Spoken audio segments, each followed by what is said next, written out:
Okay, so we're here to continue our conversation about the prospects for a default by the U.S. government. And this is based on a symposium that just was issued by this journal, Econ Journal Watch, a symposium on the U.S. debt crisis. You can also find that symposium at the Mercatus Center website here. And last week we had two of the papers, my paper, we talked about my paper, and we talked about Garrett's paper. This week we have Peter Wallison and Joseph Minarik to talk about their papers. Jeffrey Rogers Hummel has, in a way, the most interesting paper. It's an outlier, but he's been hard to get hold of, so we might talk about him behind his back if we get a chance later on. So why don't we just go ahead and start the conversation. Nick, you want to get us started? Sure. Thanks, guys, for doing this. I really enjoyed these papers and think they're pretty interesting. And maybe it'll be useful to start with an area of at least slight disagreement between Joe and Peter. Joe, I'll start with you. You think in your paper that default is a likely scenario, and you have an interesting analogy to try to explain why you think it's likely, where you compare our current situation to the run-up to World War I. With a lot of sort of blundering and errors that led to that catastrophe. So could you just talk about why you think a default is likely? The comparison to World War I, to me, is rather frightening. If you think about a typical negotiation, the objective of each side is to try to leave a way for the other side with honor and self-respect to reach a conclusion that the initiator wants to achieve. You want to leave a way for the other person to agree with you. In the instance of World War I, what happened was that the various parties blundered into a failure to agree. By accident, by misunderstanding, they cut off the honorable exit for every other party, so that by the time the process reached its end, no one could concede any ground without an unacceptable loss of face. What we see happening here, really in the United States at this point, is a combination of blundering and also some measure of intentional action, of design. The blundering part comes because the various parties, it seems to me, really do not understand the consequences of the possible deadlock of this implicit ongoing negotiation. There are parties to this negotiation on the two sides who believe in really abnormal policy opportunities and outcomes. If I cut... By the parties, you mean Republicans and Democrats, right? Both the political parties and the personalities who are implicitly looking across the aisle in the Congress or looking from the White House down Pennsylvania Avenue towards the Capitol. There are extremes of views with unrealistic perceptions of what can be achieved. There are folks who seem to believe that you can cut defense spending by 200% and solve the whole problem. There are folks who believe you can cut taxes and revenues will go up and solve the problem. We had one member of Congress speak on the record and say that we would, if we allowed the United States to default, our credit rating, which at that time was AAA, would be upgraded, not downgraded. There seems to be a lot of misunderstanding on that front. The other thing that really goes beyond what got us into World War I, if you think about it, World War I was a conversation, if you will, among, in many instances, blood relatives, family members on the thrones of different countries. Right now, we have two political parties which have taken the attitude that politics is a blood sport in a very different sense. The objective is not to allow an honorable exit for the other side. It is rather to bring the other side to its knees, go into the next election campaign, sweep the board, carry all branches of government and with that power to solve the problem your way. Of course, we are always in an election cycle. There is always an election 2 years away, and if we're going to wait until such time as we have that kind of an outcome, it's possible that we will wait beyond the period of time during which we have any maneuvering room whatsoever on our debt.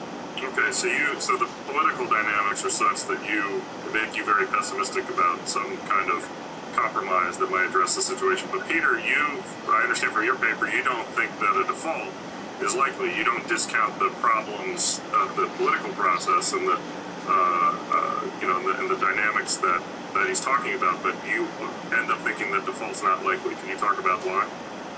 Yeah, that's exactly right. Actually, I don't disagree with a lot of what Joe just said about the political process. I do think that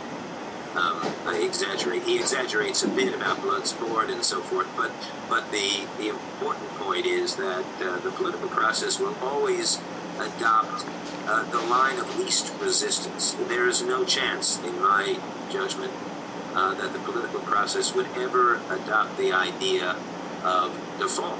The party that was in power when a debt default occurred would be out of power for a long time after that. The line of least resistance is very simple, and that is, if this deadlock continues, what will happen is a tremendous increase in inflation when the markets realize that the United States cannot both meet its entitlement obligations to its population or solve its problem by taxation or cutting its expenditures. In other words, the markets will say, well, there's only one course left for the United States, and that is they will inflate their currency so that they reduce their debts in that way. And I'm getting out before that happens. That, to me, is the most realistic scenario.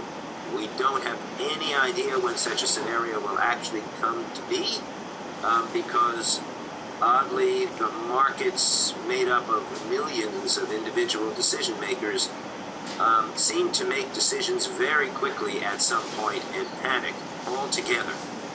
And so at some point, the United States, which has allowed its debt to increase very, very substantially, no significant cuts in entitlements, no increases in taxes, which I personally think would be a fruitless effort.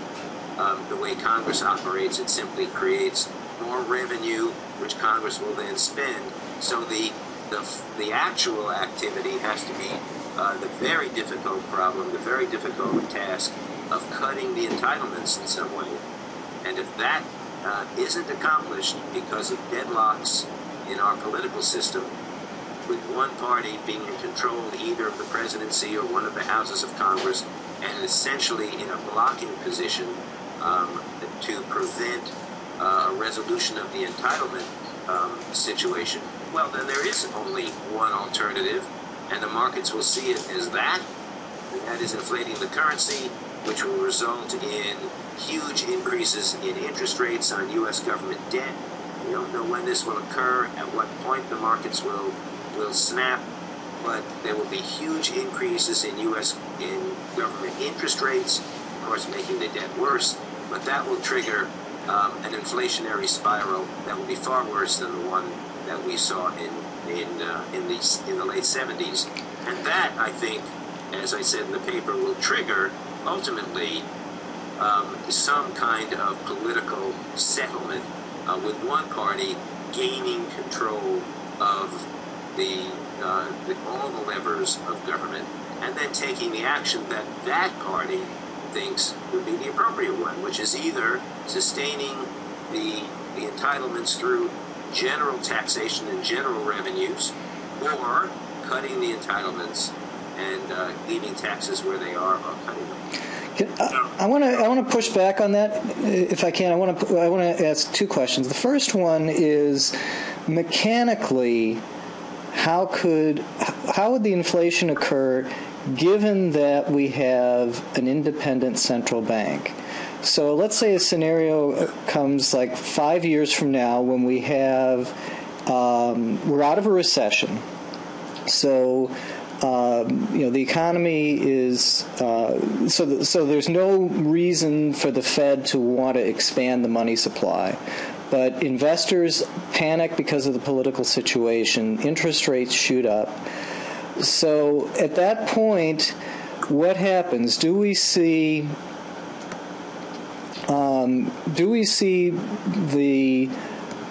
the president and the Treasury Secretary suddenly appearing at 20th and C Street, with a gun and a burlap sack and saying, we're here to make a withdrawal? I mean, how mechanically does this end up being a monetary expansion and an inflation? QE5, there's no real difficulty for the Fed to do it. If you're talking about the Fed actually being independent, I think that's a fantasy. The Fed is independent to some degree, but look at the cooperation between the Fed and the Treasury in the recent financial crisis. They were operating together. And it was clear that the Treasury was giving the Fed directions which the Fed took.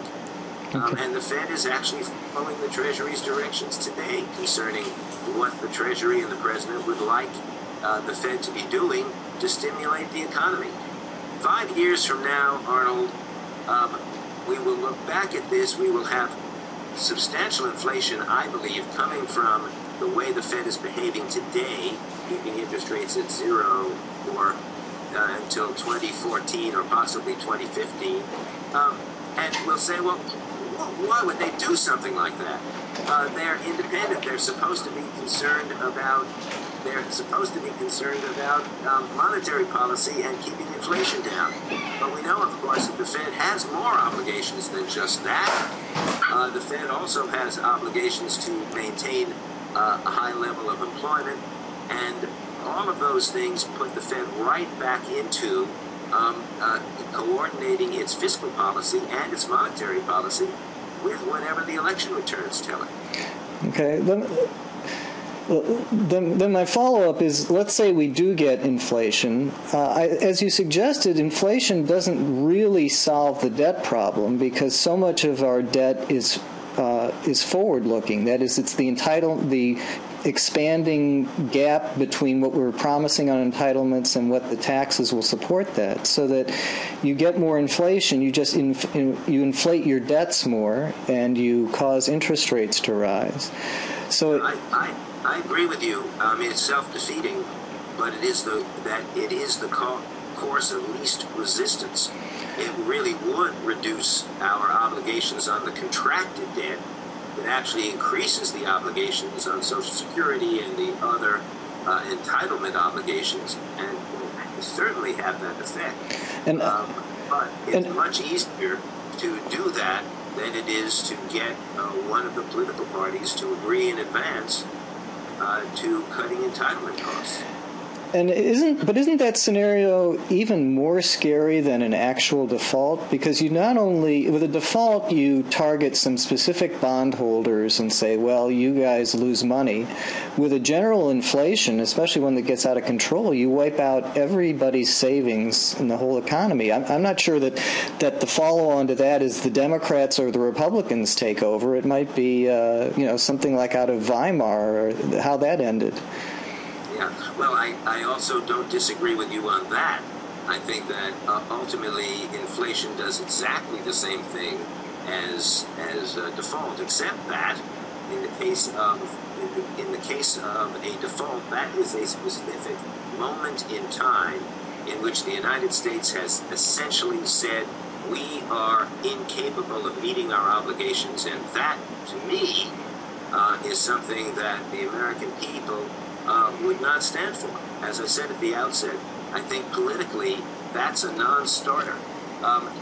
Inflation means problems for everybody in the United States, but it's not clearly identified with one party or one decision. And I think as a political matter, that's much easier to make. Interesting. Joe, Do you see the inflation? How do you see the inflation scenario playing out? Do you agree with how Peter sketches it being the path of least resistance, so the most likely to occur? I have a pretty substantial agreement with what Peter said. I will say, Peter, if you show me your altar to make this process stop before we get to the extremes, I'll pray at it daily, I can assure you.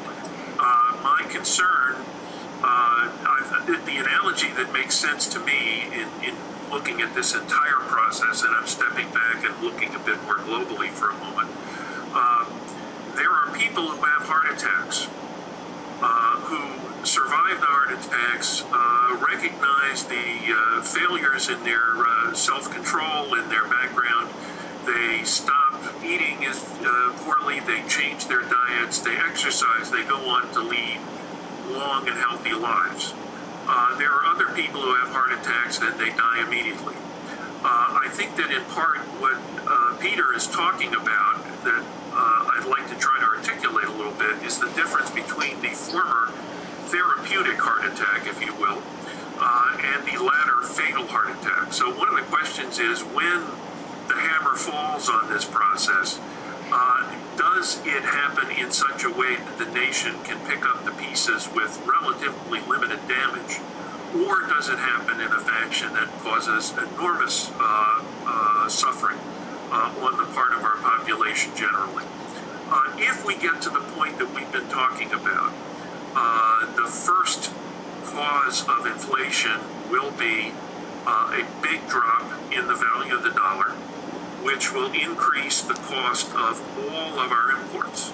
And now that we have a larger share of trade share of our economy, that will pass through in a number of channels, including in a significant degree the cost of fuel. So in the first instance, the increase in inflation comes from costs. Then the Federal Reserve has to try to hold out against that process, with the understanding that if they do, in the fashion you suggested, Arnold, simply not allow the money supply to expand to accommodate those increased costs, they will be under enormous political pressure, as Peter suggested, on the ground that they have a dual mandate, which includes employment and production, as well as protecting the value of the currency.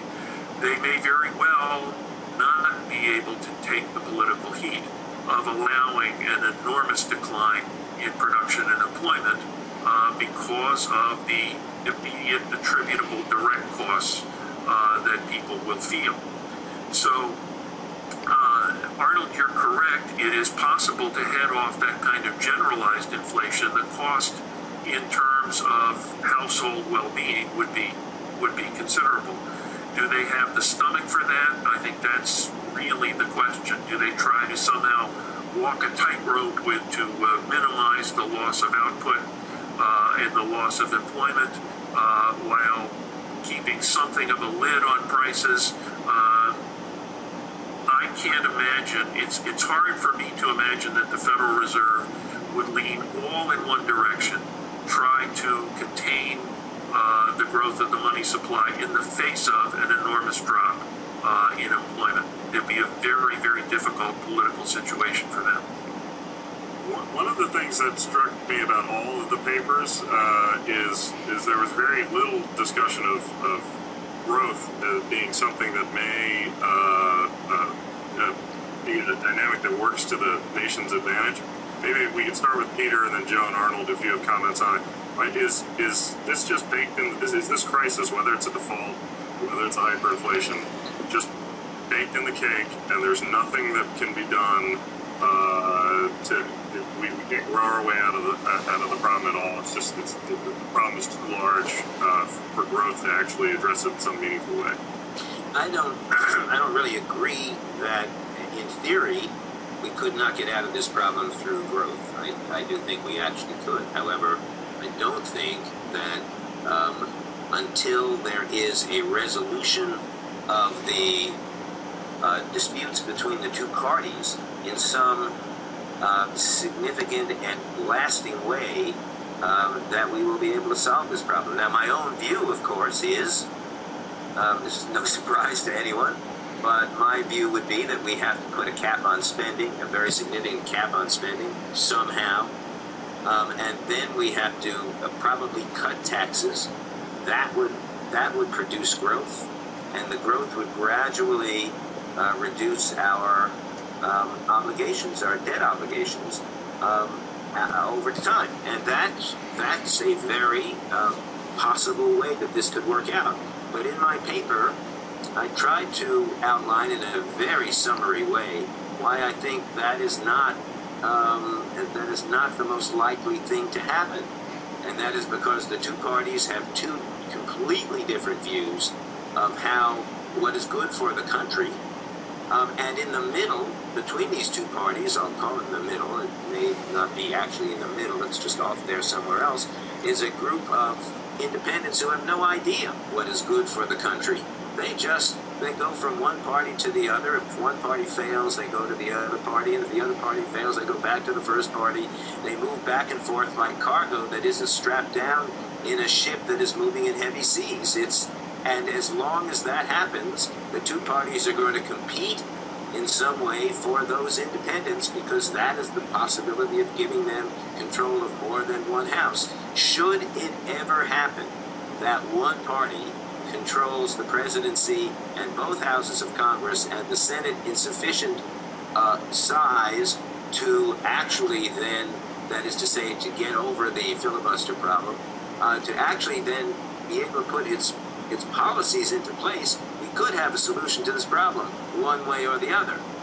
Let me put it this way, if the Democrats are in that position, then the solution will be to increase, I think, will need to increase taxes in order to support the entitlement obligations over time. That will reduce growth, and I don't think we get out of our problem. On the other hand, if the Republicans should be in such a position, their approach will be, as I suggested, they will cut entitlements. They'll put a cap on entitlement expenditures in a number of ways. They'll probably privatize under the Paul Ryan kind of approach the main problem, which is Medicare, and they'll increase the age for retirement and under Social Security and so forth, those kinds of things, and they will probably cut taxes. In my view, because I'm on one side of this ideological divide, is that will solve the problem, solve the debt problem. It will not be a happy solution for the Democrats. It will not be a happy solution for the people who benefit from the entitlements, but it will be a solution that will put the country on a more even keel. Joe, how do you see it? In the first instance, I believe that growth, if we get out of this problem, we will have a growing economy. And in one respect, that will contribute to solving the problem. I have significant reservations about the notion of waiting for growth to solve the problem. I also am concerned about the consequences of some of the policies that some advocate to make the economy grow faster. For perspective, in my essay, I pointed out two works of literature that I thought told us something about our current situation. One of them, which we mentioned earlier, was The Guns of August. The second one was Catch-22. A Catch-22 situation that's worth thinking about. Right now, our economy is growing haltingly. We are managing to stay out of recession, a repeat recession. We have interest rates that are very, very low, as we've already discussed.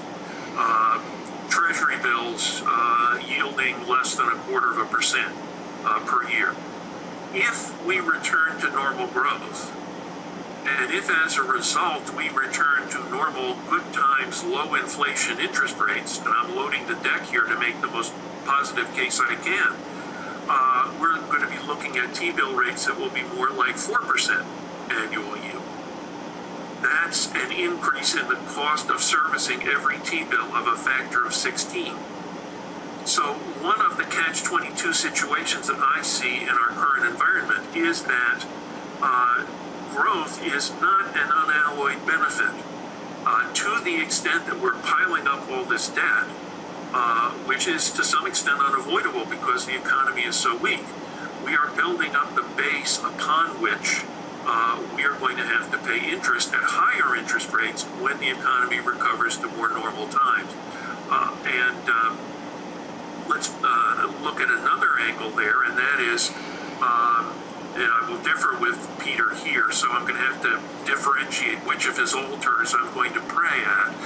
But the part where I do have some concern, cut taxes by $1 to try to stimulate economic growth. The consequences of that are that the additional taxable incomes that we have in our economy will be taxed at most at a combined rate, payroll, income tax, whatever, of about 1/3. So in other words, for every $1 of lost revenue in taxes that are intended to accelerate growth, you need to have $3 in additional taxable income to get back what you lost. We have different perspectives of the world. My gut tells me that we'd be pretty lucky to get that kind of a payoff from that kind of a tax-oriented policy. So I'm not sure that a mere economic recovery from where we are without being caused by policy instruments would get us a solution. I do not have personal confidence in tax cut-driven structural increases in economic growth. Peter, I guess I should speak to one of the other analogies you drew, which was independence as untethered cargo in a ship in rough seas. I'm not sure that as a general description that's very far off the mark. I personally see myself, and when people ask me about my political orientation, my stock answer is that I come from the extreme center. So maybe I am untethered cargo in this boat. That may explain why, with my advancing age, I have all these aches and pains of being bounced around among these various containers. But my sense is that as unlikely as some might believe, as unlike past practice, could be the notion of increasing tax revenues and using it to reduce debt. If we're going to solve this problem, I think we are going to have that measure of self-discipline. We've got the growing old geezer population. I'm a charter member. The day will come when I'm collecting my Social Security benefits and I'll be on Medicare and so forth, along with the 77 or 78 million other baby boomers. The cost of providing the services that we have come to believe are appropriate, even with, and we do have to cut back on costs in retirement programs. I absolutely agree. There's only so much you can do. Steady as you go policy on tax revenue would get you to maybe 18% of GDP. If you're going to talk about so-called supply-side oriented tax cuts, your revenue take is going to be even smaller than that. We are not going to run this government in the future with the changes in our demographic makeup on tax revenues of 18% of GDP. Hey, Joe, I hate to cut you off, and we could actually do a whole other program probably on supply side questions in the future, but let me just, since we're kind of short on time, I'm going to ask you guys to, since there is agreement that a crisis is going to happen, and stipulating that predictions are hard, especially about the future. Thank you, Yogi. Tell me when you think our day of reckoning, which will obviously unfold over a period of time, but where it's clear that, okay, now this is it, gang, it's hitting the fan. When do you think that's going to happen? Peter, go with you, and then Joe and Arnold, if you have thoughts. July 13, 2016. The fact is that we will never know. And we might not even know that it has happened when it has happened. If we look at the financial crisis and what happened in the housing market, and we look at what the Fed was saying, according to the transcript that was gone over by the Wall Street Journal just a couple of weeks ago, a month before we had the financial crisis because of the mortgage meltdown, the Fed people were saying, and these are the people who have most of the data available, they were saying to one another, oh, well, this is really easily handleable. We don't have any real problem here. We can take care of this. This will not be a serious problem. Okay, so that kind of shows you how bad things really are in this sense. And we are not going to be able to forecast when that event occurs. It will occur when the psychology of the bond market is such that they say, oh my God, the United States cannot possibly meet its obligations. And what it's going to have to do under these circumstances is inflate the currency. And that's when we'll have a failure in say, the 10-year note. The 10-year note goes to market, and there are very few bidders at a price that they bid only 10 weeks before. All right. Just go ahead, Joe. Yeah. Okay. Very quickly, I think Peter's generally right. I'd like to try to sharpen a couple of those pens. One of them is a moment when the markets might come to a very unhappy realization would be in a general election campaign, when they look at the promises made by both presidential nominees and come to the conclusion that in selling their case to the electorate and pandering works, you look at the promises that those two candidates have made and you come to the conclusion that neither one of them has enough tools remaining on the table to be able to solve the problem. That's one. It's this year. Yeah, it could happen this year. The second thing is, and this I think is another element, and Peter alluded to this too. I mentioned it earlier. When interest rates begin to rise and you start seeing our debt, which is pretty heavily financed short term, 1/3 of our debt matures within 1 year, and that has been true for quite some time. You start to see an economic recovery. You start to see interest rates rise, and the increase in the debt service is such that observers in the financial markets look at it and say, this economic recovery is not going to pay off. It's not going to solve our problem. I think that could be another trigger for the financial markets to react. And as Peter said earlier, they will react very quickly. I agree with what both you guys said, so I don't think I need to add anything. Thanks a lot. Thank you. Thanks for setting this up, Arnold. This was a great idea. Okay. It's been fun. Peter, send me the address of the altar, please. Okay, Joe. Nice to meet you. See you guys.